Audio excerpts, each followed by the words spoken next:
Shalom saudara-saudara, nasiam hasoman nasaha persayang jemaat GKPS Saresot Bandar Lampung. Ijazah nasiam harian bani panoran kon totu harapan nabi tonggo nabi ibakas nasihat sehat do nasiam. Kita akan umpan das kubani sadari kon adong obe kita tiga jemaat na memang mengharuskan ibadah dari rumah masing-masing. Dan ada rumah kita pagaran dan rumah boy per minggu di gereja. Jadi ubani nasiam asoman nabi nalape boy beribadah di gereja sabar andohar hagamupan ahana ihasiol kita nalaku beribadah di gereja boy dalam ibadah nadian. Kita akan memandang harga Tuhan Yesus Kristus. Pada sadari on, arsitek hanami pandita John Lapot Sinaga Sihol pada skon hata Tuhan utongan-tongan ta arsitek ibadah minggu ta. Sebelum kita ngakui hata Tuhan ta, perlu kita mengendoskan hadirin ta kepada Tuhan lako mangindo gogo ase ipar maloi kita nalako makasih hata Tuhan. Martong Ham Tuhan na ibata Bapa nami na Marianan pinagoli atas. Terima kasih ma sombahon nami kubahon Tuhan. Maghidehon ni natutat ihapkon hanami pagkasomanianmu das kubani panorakon. Boy hanami sehat-sehat.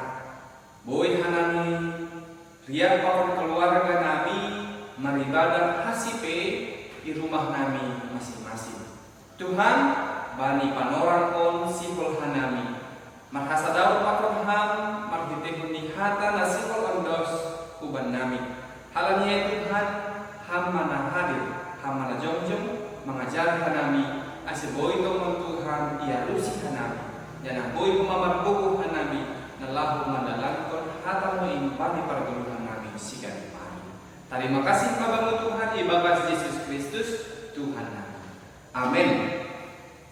Kita akan memperlihatkan Tuhan dan Yesus Kristus melalui ibadah kita pada hari ini. Kita akan disapa oleh kebenaran firman Tuhan dari Lukas pasal yang ke-6 dimulai dari ayat 39 hingga ayat 42.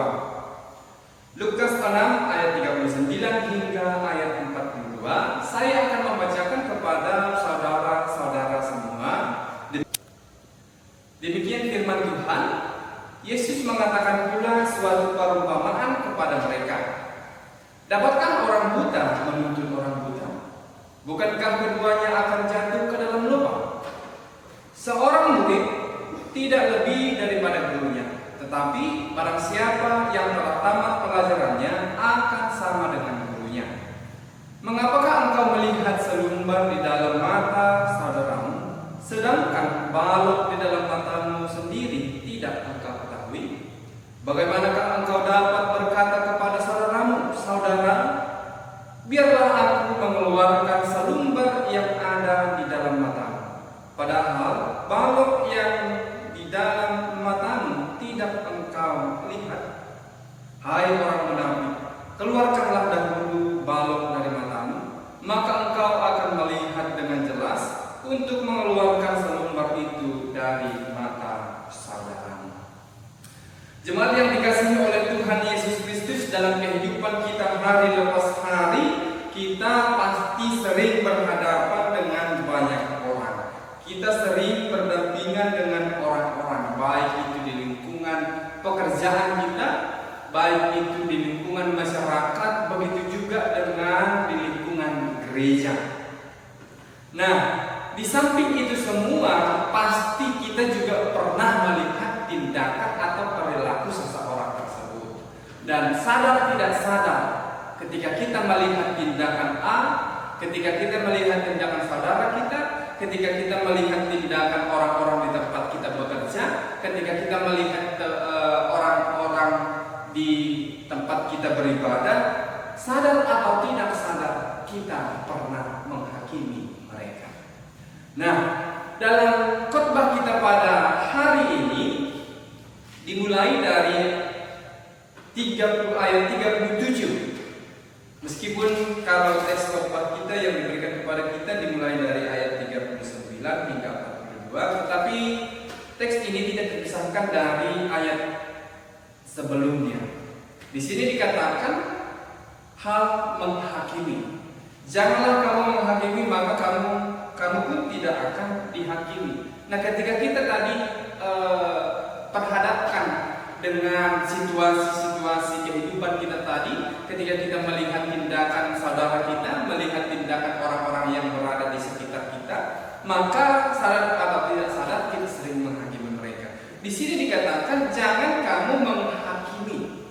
Nah, apakah kita salah ketika kita menghakimi?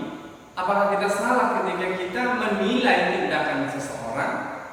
Sebelum saya menjawab pertanyaan tersebut, terlebih dahulu kita akan melihat latar belakang dari teks khotbah kita pada hari ini. Di dalam perjalanan pelayanan Yesus, tentunya banyak pengajaran dan banyak pelajaran yang didapatkan oleh orang-orang yang diajari oleh Yesus. Khususnya ayat 37 hingga ayat 42 ini. Nah, kita dapat melihat dalam teks kita ini ternyata pelajaran yang boleh kita ambil, yang boleh kita kutip, dapat kita aplikasikan dalam kehidupan sehari-hari tentang menghakimi. Apa yang dikatakan Yesus tentang menghakimi dalam teks ini, dalam ayat 37 hingga ayat 42 ini, sebenarnya ini ditujukan kepada orang Farisi, di mana orang Farisi pada saat itu menganggap diri paling benar, dan ketika ada permasalahan mereka selalu mencari celah untuk memojokkan orang-orang tersebut. Nah, itulah sifat orang Farisi. Maka pengajaran yang diberikan Yesus kepada orang Farisi tersebut, janganlah menghakimi. Karena apa? Tindakan menghakimi itu adalah tindakan yang tidak baik ketika kita tidak melihat kesalahan-kesalahan kita terlebih dahulu. Menghakimi sebenarnya dapat kita lakukan dalam kehidupan kita. Kenapa?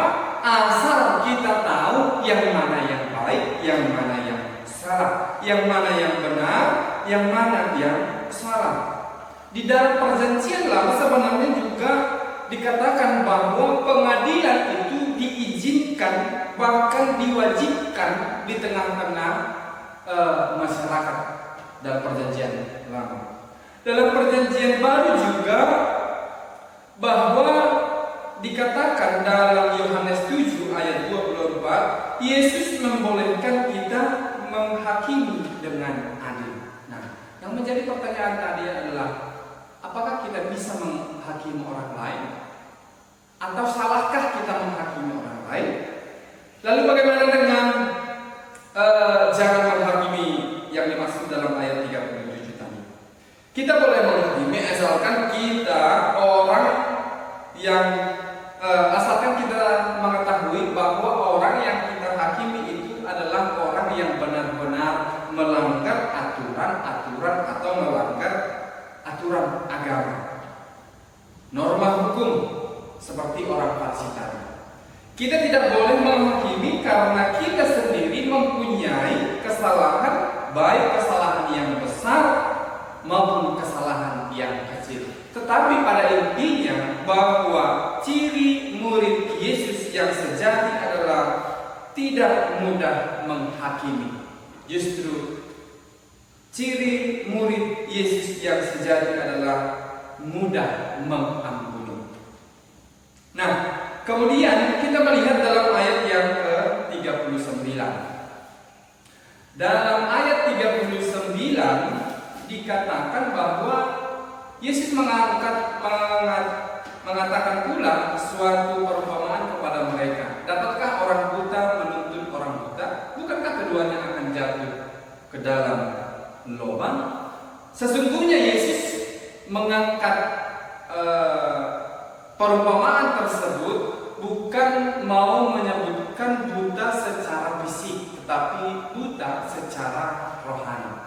Memang dalam kehidupan ini ketika ada orang buta untuk menuntun orang buta, maka tidak akan ada gunanya. Maka mereka akan jatuh ke dalam lubang seperti yang dikatakan dalam ayat 39. Bagaimana mungkin seorang yang buta mampu menuntun seorang yang buta?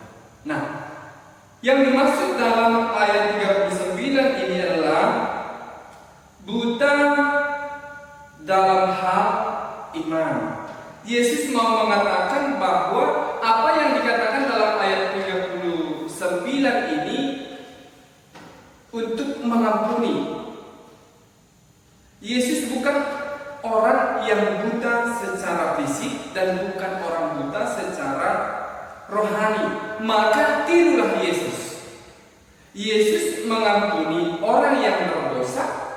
Dia mau mengampuni, maka tirulah Yesus yang mau mengampuni orang lain juga. Itulah contoh pendidikan yang boleh kita ambil dari khotbah pada hari ini.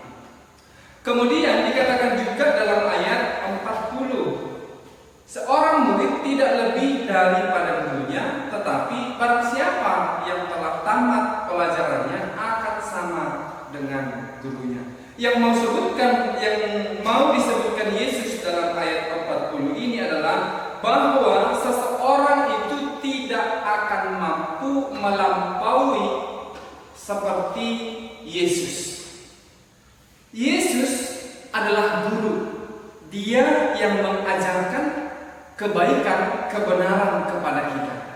Maka kita tidak akan dapat seperti Yesus.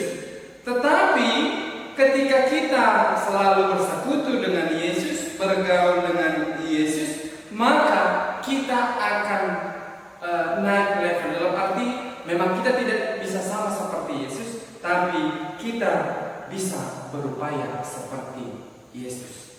Nah, kemudian dikatakan dalam ayat 41 hingga ayat 42, mengapakah engkau melihat selumbar di dalam mata saudaramu, sedangkan balok di dalam matamu sendiri tidak engkau ketahui?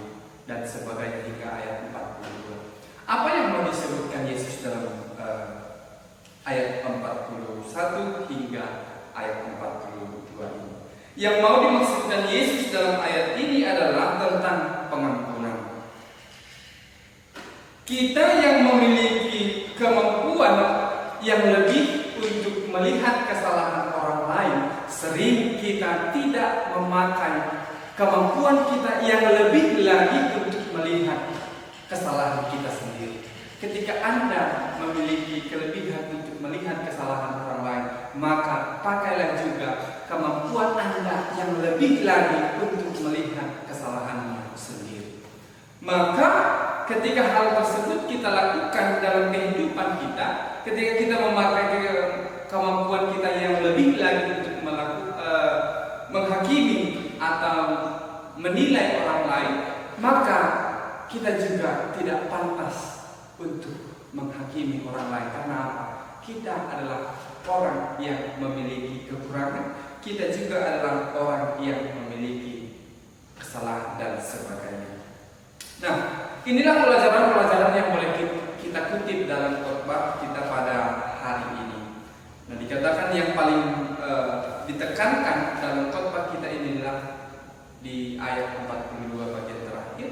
Dikatakan di sini, keluarkanlah dahulu balok dari matamu, maka engkau akan melihat dengan jelas untuk mengeluarkan selumbar itu dari mata saudaramu. Inilah yang menjadi poin besar. Keluarkan terlebih dahulu kesalahan. Ketahuilah terlebih dahulu apa yang menjadi kesalahan kita, apa yang menjadi kekurangan kita.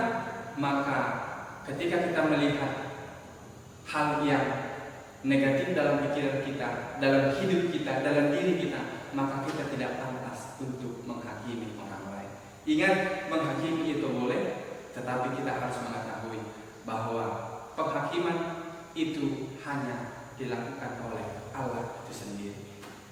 Maka oleh karena itu, mari kita cintai pendidikan yang diberikan Allah kepada kita.